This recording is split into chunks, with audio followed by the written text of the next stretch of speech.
Shalom, bagaimana kabarnya? Bapak harap semua dalam keadaan baik dan sehat. Kalaupun kalian sedang dalam keadaan kurang sehat, kalian bisa berdoa ya, meminta kesembuhan yang daripada Tuhan. Nah, kalau minggu lalu kalian sudah belajar tentang keadilan sebagai wujud hidup orang beriman dan Bapak sudah memberikan pertanyaan pada saat itu ya. Dan pertanyaan itu juga berdasarkan apa namanya eh, tanggapan kalian sendiri ya, namun penjelasan secara detail belum. Nah, pada saat hari ini Bapak akan ngasih penjelasan mengenai keadilan sebagai wujud hidup orang beriman. Pastikan kalian sudah berdoa dulu ya, berdoa dulu sebelum memulai kegiatan belajar ini. Setelah selesai berdoa baru kalian kembali mendengarkan materi. Nah, bahan Alkitab kalian yaitu Mazmur 145 ayat 17. Ya, kalian bisa baca itu dulu. Kalau sudah dibaca, nah kita lanjut ya, bahwa kita harus memahami dulu apa itu makna keadilan. Ya, apa yang disebut dari makna keadilan. Menurut kamu apa itu keadilan? Ya, walaupun kalian sudah menjawab pada minggu lalu, tapi tidak apa-apa, ya. Jadi kalian bisa semakin mengerti apa itu keadilan. Kamu lihat orang-orang di sekitarmu ya, apakah sudah hidup dalam keadilan? Kamu bisa bertanya dengan orang tua atau ngobrol dengan teman-teman, atau kamu bisa lihat cari referensi di media sosial atau di Google dan di berbagai macam sumber. Nah, kalau menurut Alkitab, ya keadilan itu dikatakan ya sedek dan mispat. Jadi dalam perjanjian lama ya ada dua kata yang menggambarkan adil. Sedek dan mispat. Keadilan yang dimaksudkan itu tidak berdiri sendiri, namun ada kaitannya dengan kebenaran dan hukum. Jadi kalau dia benar dan sesuai dengan hukum atau peraturan begitu ya, hukum-hukum yang berlaku. Artinya keadilan itu tidak terlepas dari kebenaran dan penerapan hukum yang benar. Kalau dalam bahasa Yunani keadilan disebut dengan kata dikaiosin, dikaiosin, dikaiosni, ya dikaiosni. Dalam perjanjian lama maupun perjanjian baru dipakai untuk melukiskan suatu penerapan hukum yang benar. Jadi apa yang benar, yang sesuai dengan kenyataan. Ya, misalnya, kalau ada hukuman terhadap seseorang ditetapkan berdasarkan kebenaran yang ada, fakta yang ada. Ya, terutama dalam kaitannya dengan mereka yang miskin, tertindas, dan tersingkir dalam kehidupan masyarakat. Yang disebut kaum marginal ya. Bagaimana posisi mereka adalah bukan posisi yang mereka inginkan. Bukan mereka mau miskin, bukan mereka mau tertindas, bukan mereka yang mau tersingkir. Tapi Allah mengizinkan ada orang-orang miskin, ada orang-orang tertindas supaya bagaimana orang-orang yang katakan lebih baik hidupnya itu bisa bertindak adil. Ya, apabila kita bertindak adil maka Allah juga akan bertindak adil. Daripada itu, adil itu tidak hanya ditujukan pada perwujudan hukum yang benar. Namun, dalam tindakan yang adil, Allah, ya shalom Allah atau damai sejahtera Allah itu dinyatakan dan diwujudkan. Ya, kalau dalam kitab Amos 5 ayat 7 sampai 13, ayat 21 sampai 27 dan Yeremia 9 ayat 24 dikatakan bahwa keadilan memiliki makna yang luas dan dalam. Keadilan itu sendiri merupakan ibadah yang berkenan kepada Allah. Hati-hati ya, kita sudah rajin gereja, rajin berdoa, tapi rupanya kehidupan kita masih suka merampas hak orang lain.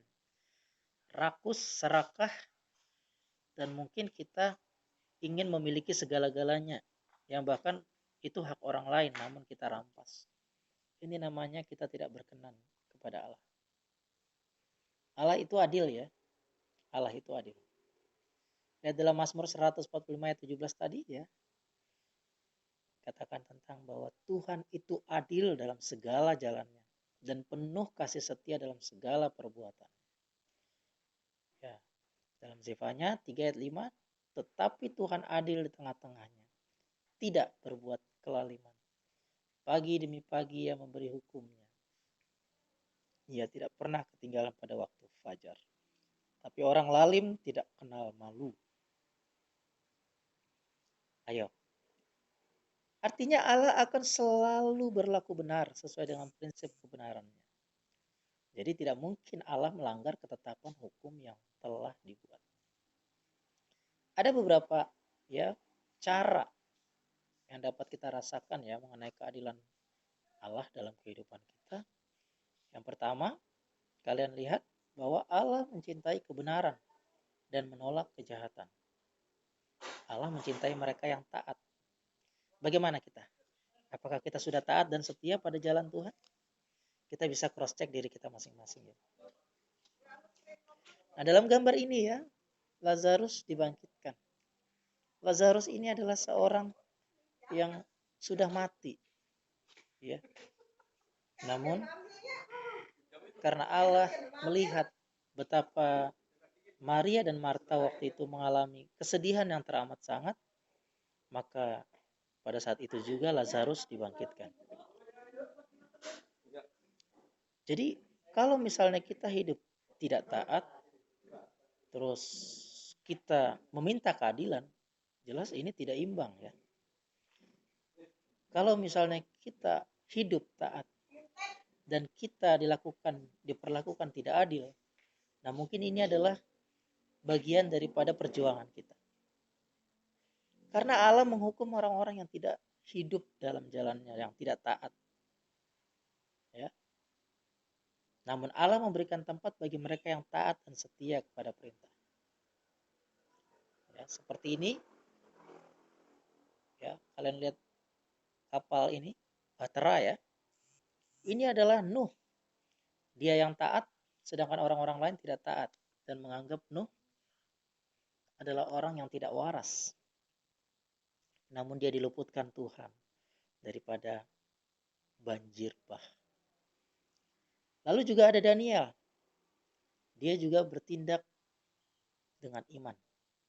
Karena dia percaya kepada Tuhan dan taat kepada Tuhan. Nah ini yang merupakan panggilan kita.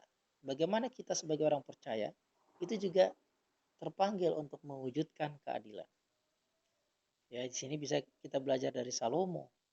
Ya, Salomo sangat-sangat adil. Kalian mungkin bisa baca ya bahwa dia waktu itu diminta oleh dua perempuan untuk menentukan anak siapa sebenarnya yang ada atau bayi siapa sebenarnya yang ada sama mereka itu. Padahal bayi perempuan yang satu sudah mati saat dia tidur ditindih oleh badan ibunya. Namun si ibu yang jahat ini tetap menuntut bahwa itu adalah anak dari perempuan lain, itu adalah anaknya, padahal bukan. Nah, namun Salomo bisa memutuskan dengan adil. Ya, akhirnya terbongkar siapa ibu yang sebenarnya. Kalian bisa lihat ya dalam Salomo, baca tentang Salomo itu cukup menarik. Yang selanjutnya keadilan, demokrasi, dan HAM. Ini berbicara tentang apa yang sedang diterapkan di negeri kita. Ya. Jadi keadilan ini secara ringkas harus kita lakukan dalam kehidupan kita. Nah, pertanyaan Bapak adalah sebagai bukti bahwa kalian telah mendengarkan video ini, Bapak harap kalian memberikan pertanyaan. Ya, pertanyaan atas materi yang Bapak beri ini. Jadi bukan menjawab, tapi berikan satu pertanyaan. Satu saja pertanyaan.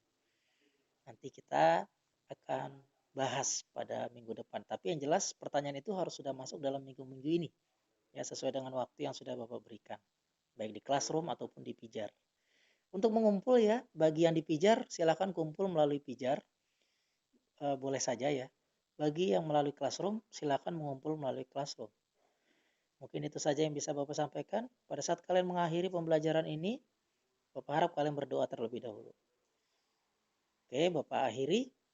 Kiranya sehat terus, tetap semangat, bersuka cita. Dan kalau kalian badan kurang sehat, kalian bisa berdoa dan minta kesembuhan daripada Tuhan. Tuhan Yesus memberkati. Shalom.